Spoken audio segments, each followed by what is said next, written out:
माढा लोकसभा मतदारसंघातील भाजपा उमेदवार कोण या विषयावर गेल्या 6 दिवसापासून कात्याकूट चालू असून नामनिर्देशन पत्र भरण्यास गुरुवारपासून प्रारंभ होत आहे।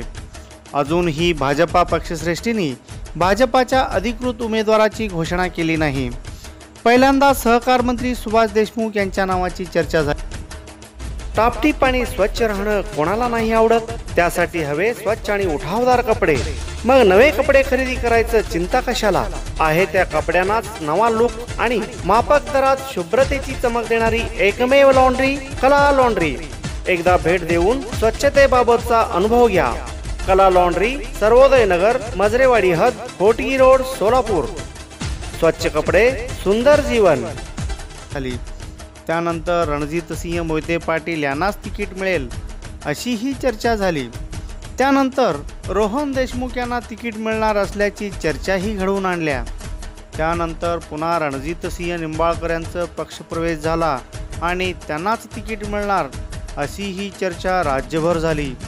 गुरुवारी दिवसभर खुद्द विजयसिंह मोहिते पाटील यांनाही उमेदवारी मिळणार असल्याची ही चर्चा झाली आणि त्या अनुषंगाने मोहिते पाटील यांनी मतदारसंघात विविध ठिकाणी गट प्रमुखांना भेटून चर्चाही सुरू ठेवली आहे। त्यास किती प्रतिसाद मिळाला हे सांगणं आता उचित नाही, पण भाजपा उमेदवारी घोषणा करण्यास विलंब करत असल्याने ऐन मोक्यावर तिकीट देऊन त्याचा किती फायदा होणार असा प्रश्नही कार्यकर्त्यांसमोर आहे। तिकडे राष्ट्रवादी काँग्रेसने संजय मामांना उमेदवारी जाहीर करून प्रचार यंत्रणाही सुरू ठेवली आहे। त्यांचं गाव भेट दौराही चालू आहे। इकडे मात्र भाजपा पक्षांनी उमेदवारांना टांगतं ठेवल्याने कार्यकर्त्यांत संभ्रम वाढू लागला आहे।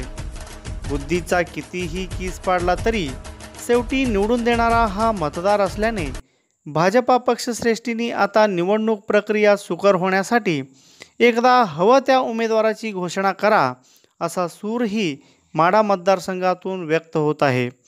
भाजपा पक्षश्रेष्ठींनी उमेदवारीबाबतचा गुंता तात्काळ सोडवून उमेदवारास निवडणुकीसाठी रणांगणात उतरवावेत, अन्यथा वेळ गेल्यानंतर त्याचा किती फायदा होणार असा सवालही आता उपस्थित होतोय।